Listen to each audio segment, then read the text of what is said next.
Good afternoon to everybody. Thank you very much for the very interesting presentations by both Professor Kasimis and Deputy Minister Stamenitis. I welcome all the participants. In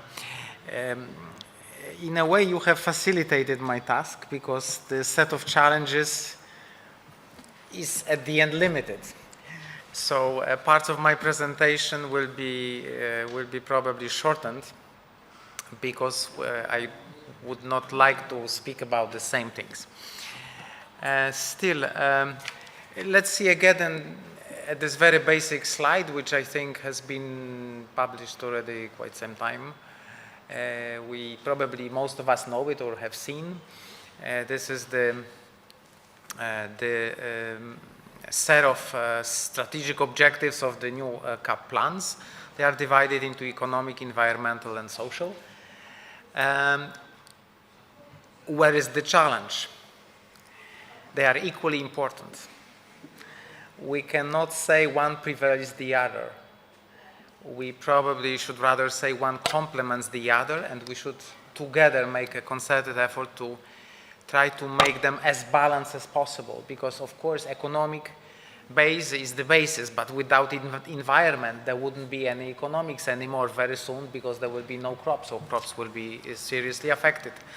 Without social fabric we cannot have, of course, agriculture, and with the destroyed environment there will be no social life in the urban areas and rural areas in the same way.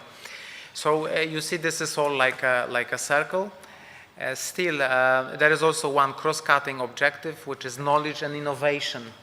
I will speak about it later. This makes a link with the morning panel or the noon panel, where many speakers and those who made presentations referred to technological aspects and knowledge aspects of the modern agriculture. I will have a few slides on a snapshot with regard to where we are at the European level, not just for Greece. To Greece we will come back later, but Greece was already largely spoken about. Altogether, there's a typing error, by the way. The way there should be 1,800 different needs identified, because the column sums up to rather 1,800 different needs identified across the European Union member states. They are mainly, of course, economic, but as you can see, the highest number, the highest single number, refers to socio-economic fabric of rural areas, where needs are more diverse in focus and prioritization, while the economic objectives, their needs and prioritization mostly aligned across the member states, and a similar situation is linked with the environmental and climate objectives. On interventions, so the design, how to tackle the needs, how to respond to the needs, the member states altogether have proposed 2,500 within the 28 CAP strategic plans, 28 because Belgium has two separate plans, you probably know. There are huge differences among the member states. Some of them decided to have very focused approach with big amounts allocated, and many of them went the opposite way, to have many more interventions but with smaller amounts. Interestingly, you can see the highest number of interventions is linked with sectors. This is almost 1/3 or about 1/3 of the old interventions planned. Later comes investment, environmental and climate. So this is I think these three are clearly in the lead with regard to the sheer number of different interventions. I will continue with the financial allocation. You might have seen on the first slide, Greece is, in terms of the public expenditure, a little bit more than 14 billion. Here we have the aggregated figure of 307 billion for the period 23-27. it still represents more than 1/3 of the EU budget. So this is the significant portion, but of course historically we know the share and percentage goes a little bit down from, I think, 40% some decades ago to a little bit more than 30% these days. The financial allocations goes, no surprise, mainly to the first pillar and to the viable farm income and resilience. This is strategic objective 1 with almost 40% of money allocated. Combined, the second biggest are linked to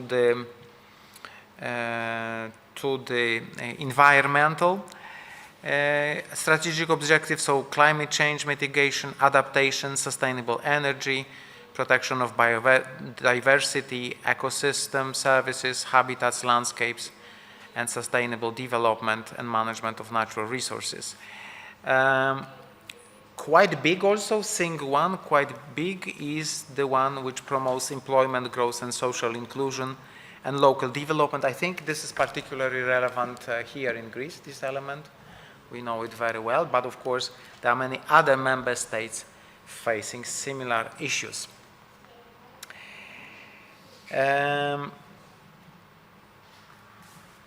On the financial allocation, you can see we spoke about it. There are many needs identified for particular types of interventions and supporting income. Basic income support provides for more than half of the strategic objective 1. This comes as no surprise. But in comparison to the previous programming period, bigger are redistributive payments and also coupled support. This has to be acknowledged. They represent respectively about 11% of the total allocations. It was also mentioned by, I think, Mr. Minister. I can very much subscribe to what he has stated about the successful precondition of the new delivery model being simplification, being strong administrative system and structures existing, because we live here in the new delivery model. This new delivery model is oriented, we cannot say only, but more fully, more focused on the performance. And the performance is, of course, about the results, about assurance, about monitoring, about policy performance, with well-developed sets of output, result, and impact indicators, which form an important part of the plans in the annexes, when we can see what kind of results the interventions are supposed to bring. On the challenges, it was already spoken quite widely, so I think I don't have to dwell on that. We have this very unfortunate context of the war in Ukraine. We have altogether complicated situation in the markets, not only agricultural markets. We know there are huge risk of stagflation, of recession in some parts of Europe and maybe globally, with rising interest rates, with growing costs of raw materials. And of course, the climatic changes add to this difficult situation terribly. Over the last months, your country, I don't have to say how difficult situation you have encountered, but also in other member states, punctually, there were also very, very big disasters, catastrophes. So this factor is really playing a more and more important, in a negative sense, of course, role into the scene. On the opportunities, because sometimes, of course, challenges should be balanced by some opportunities. We see things which which can and should be tackled by the plans. This is support to small and medium-sized family farms and young farmers. Mr. Minister gave the specific data on that. Innovative technologies to tackle with the needs of becoming more efficient with less resources. This is absolutely crucial, and we will see together in the next slides that Greece has provided for some quite important budgets to cope with these tasks. We believe also that the idea of single CAP plans brings some synergy into elements which before were a bit separated, because there is one single umbrella. Why it is so important? One of the lessons learned, I think, from this crisis, it is also that we as Europeans have to be more resilient, not only from the purely market point of view, but also from the point of view of food security. We see how fragile situation can be with unexpected factors and elements which come into play, and I think the Ukrainian tragic example of this war shows exactly what the problems are. Now a little bit more on Greece. I will not dwell on that because I think you know your constraints and difficulties very well. This is, of course, some of them come from natural climatic situations. Some of them are a bit, I would say, structural, because I think unemployment in rural areas, this has been an issue for I don't know how many decades.